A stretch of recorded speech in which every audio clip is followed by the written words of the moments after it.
Halo semua, selamat datang di video presentasi ujian akhir semester kelompok kelas D, Program Studi Teknologi Pendidikan Universitas Pendidikan Ganesha pada mata kuliah Interaksi Manusia dan Komputer. Adapun pembahasan pada video kali ini yaitu mempresentasikan rancangan produk yang telah kita buat. Produk ini kita namai dengan lkst.co.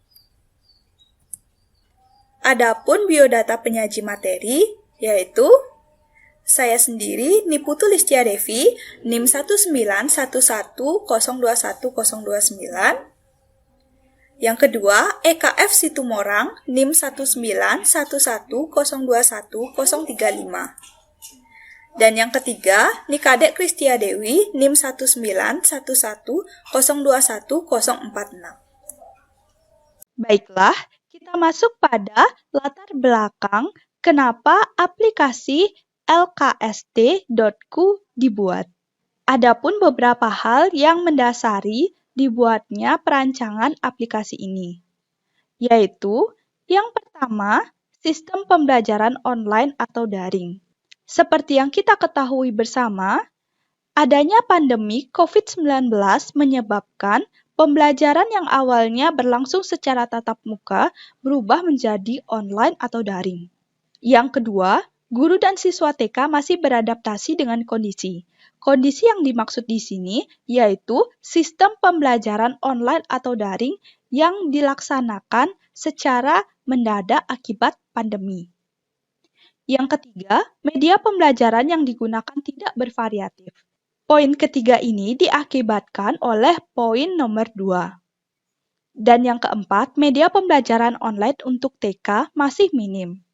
Setelah kita telusuri, media pembelajaran online untuk anak TK itu masih jarang dikembangkan. Sehingga saat ini media pembelajaran online yang digunakan dalam proses belajar mengajar antara guru dan juga siswa TK itu masih minim. Yang kedua, tujuan. Adapun tujuan dari dibuatnya perancangan aplikasi lkst.co yaitu pertama, memunculkan suasana pembelajaran jarak jauh atau daring yang menyenangkan bagi guru dan siswa TK. Dan yang kedua, memudahkan guru dalam mengontrol dan memberi feedback pada kegiatan pembelajaran siswa. Yang ketiga, metodologi.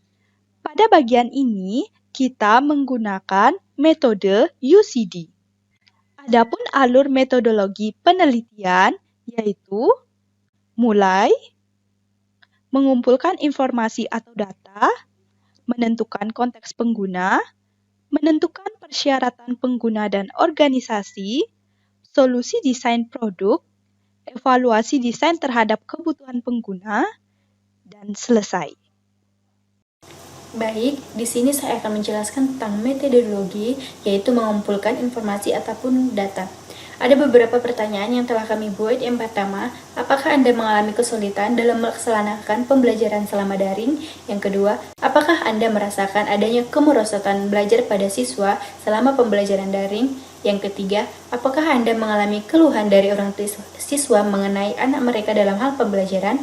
Yang keempat, apakah Anda memakai berbagai media pembelajaran daring yang interaktif? Yang kelima, apakah Anda menggunakan LKS selama pembelajaran daring? Dan yang keenam, apakah sebagian besar orang tua siswa memiliki fasilitas smartphone untuk kegiatan belajar pada anak? Lalu, yang pertama, menentukan konteks penggunaan.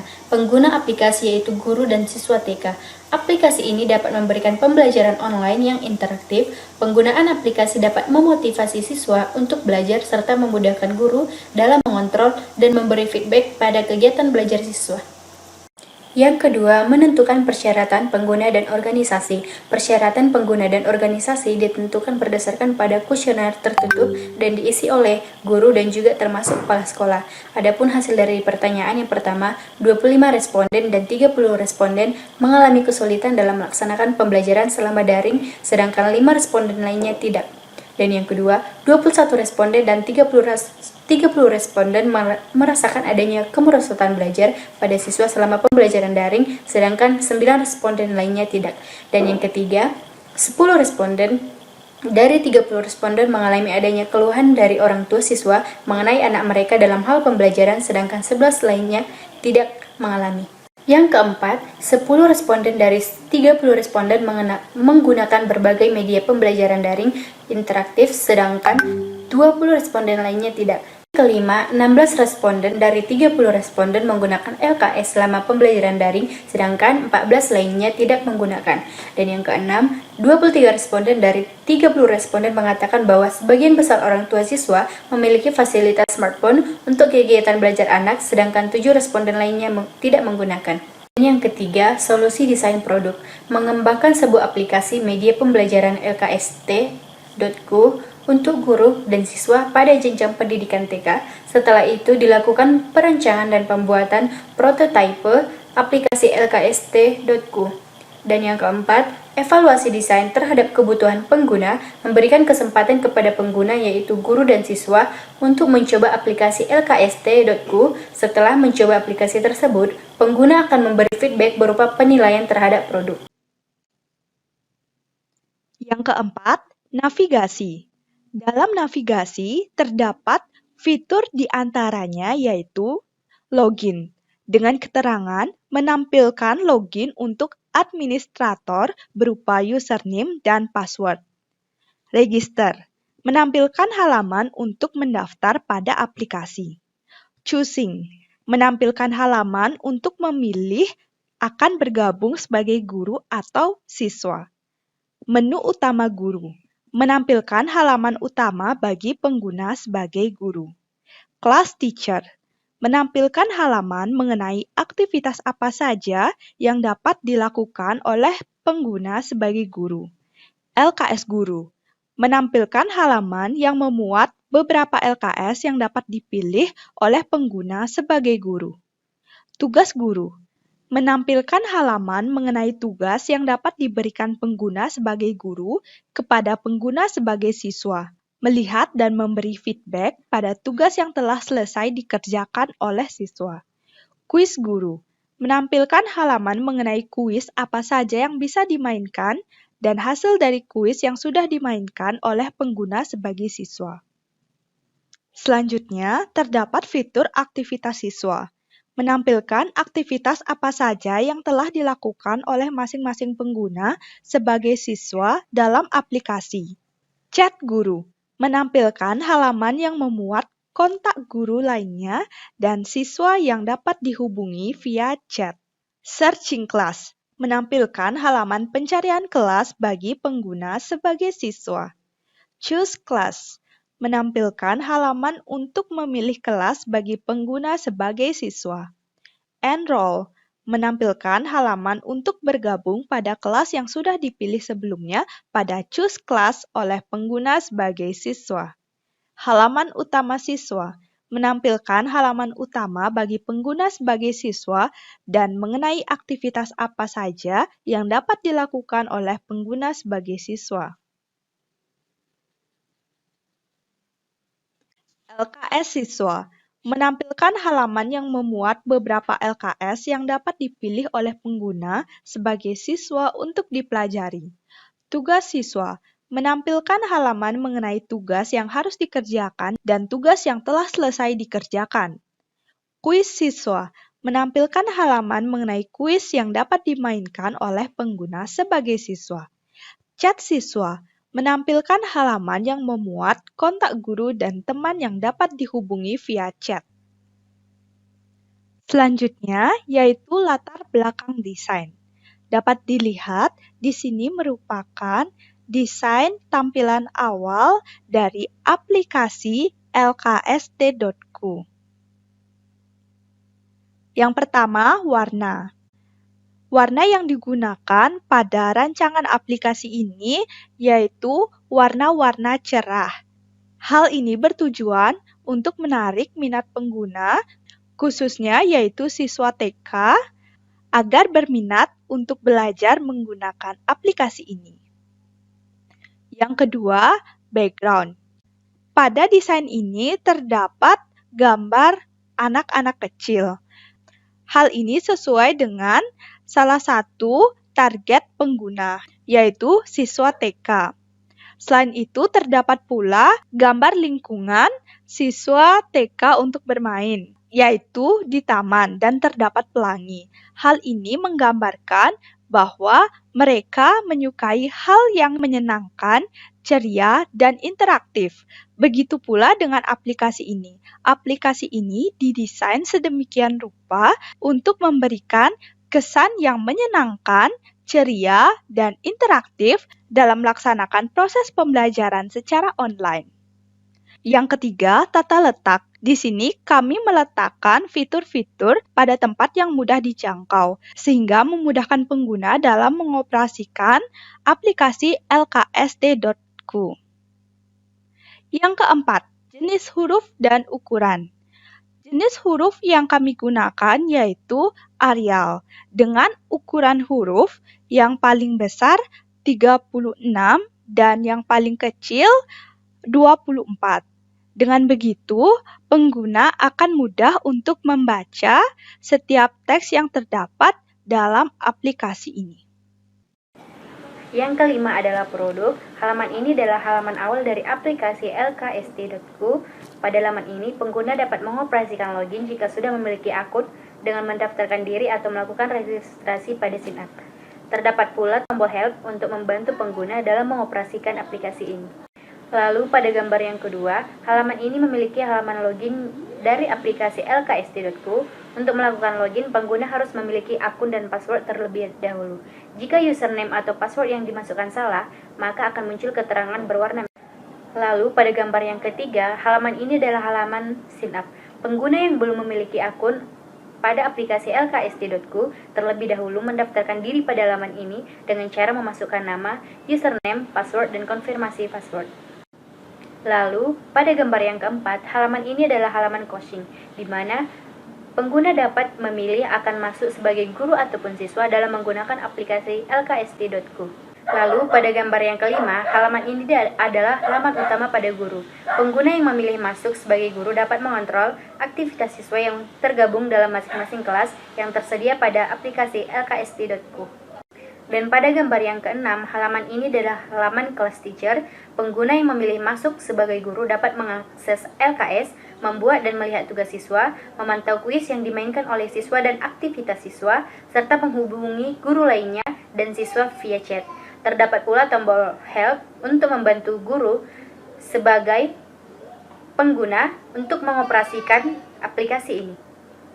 Dan pada gambar 7, ketika pengguna memilih fitur LKS, maka akan muncul laman yang menampilkan beberapa LKS dengan materi TK yang dapat dipilih oleh pengguna sebagai guru.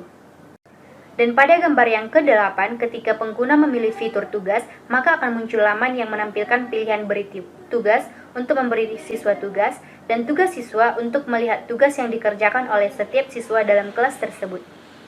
Dan pada gambar yang ke-9, ketika pengguna memilih tugas siswa pada fitur tugas, maka akan muncul halaman yang menampilkan tugas dari masing-masing siswa yang ada di kelas tersebut.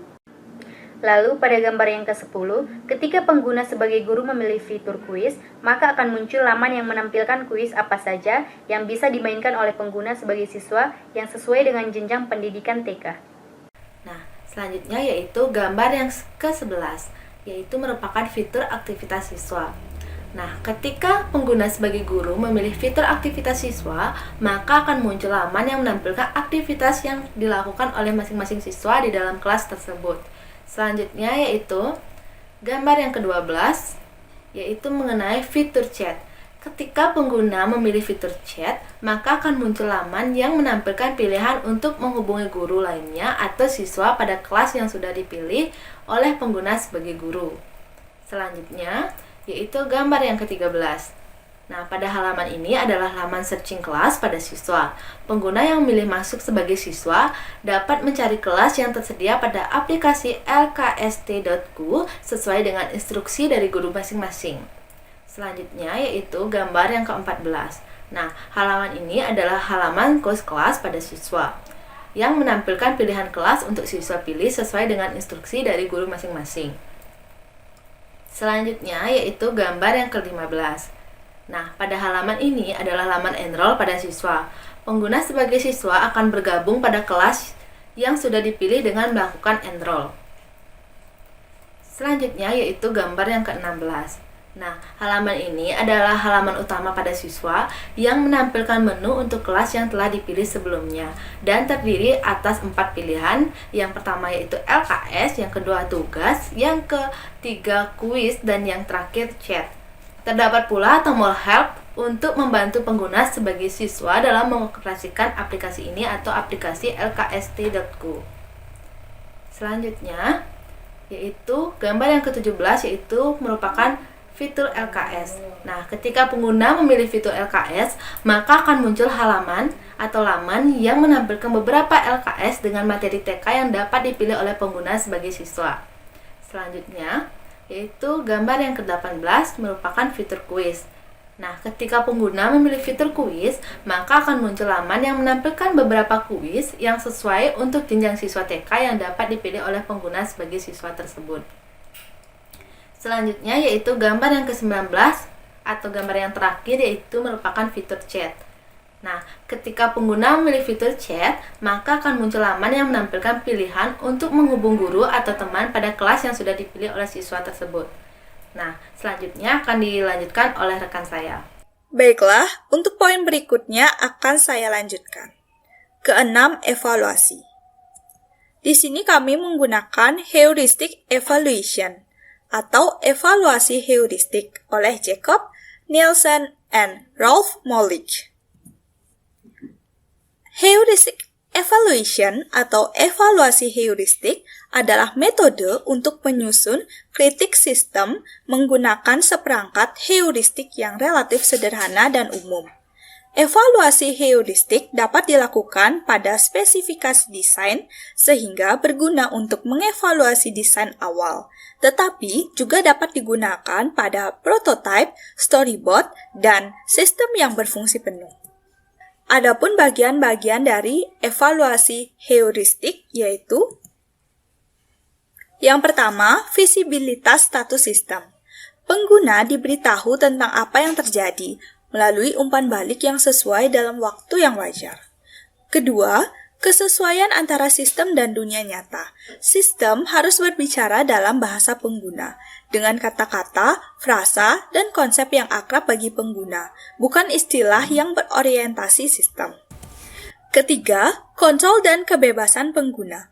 Pengguna sering memilih fungsi sistem secara tidak sengaja dan memerlukan pintu darurat yang ditandai dengan jelas untuk meninggalkan keadaan yang tidak diinginkan tanpa harus melalui dialog yang diperluas. Kemudian, keempat, konsistensi dan standar. Para pengguna tidak perlu bertanya-tanya apakah kata-kata, situasi, atau tindakan memiliki arti yang sama dalam konteks yang berbeda. Ikuti konvensi platform dan standar yang diterima. Kelima, pencegahan kesalahan. Buatlah sulit untuk membuat kesalahan. Bahkan lebih baik daripada pesan kesalahan yang baik adalah desain yang berhati-hati yang mencegah masalah terjadi di tempat pertama. Keenam, pengakuan alih-alih mengingat. Pengguna tidak harus mengingat informasi dari satu bagian dialog ke bagian lainnya. Keenam, pengakuan alih-alih mengingat. Pengguna tidak harus mengingat informasi dari satu bagian dialog ke bagian lainnya. Petunjuk penggunaan sistem harus terlihat atau mudah diambil kapanpun diperlukan. Ketujuh, fleksibilitas dan efisiensi penggunaan. Memungkinkan pengguna untuk menyesuaikan tindakan yang sering dilakukan. Akselerator mungkin sering mempercepat interaksi untuk pengguna ahli sedemikian rupa, sehingga sistem dapat melayani baik pengguna yang tidak berpengalaman maupun berpengalaman. 8. Desain yang estetis dan minimalis. Dialog tidak boleh mengandung informasi yang tidak relevan atau jarang dibutuhkan. 9. Bantuan pengguna mengenali, mendiagnosis, dan memulihkan dari kesalahan. Pesan kesalahan harus dinyatakan dalam bahasa yang sederhana, tanpa kode, menunjukkan masalah dengan tepat dan secara konstruktif menyarankan solusi. 10. Bantuan dan dokumentasi. Setiap informasi tanpa instruksi harus mudah dicari, difokuskan pada tugas pengguna, daftar langkah konkret yang harus dilakukan dan tidak terlalu besar. Baik, demikian yang dapat kami sampaikan. Terima kasih dan sampai jumpa di video berikutnya. Bye-bye!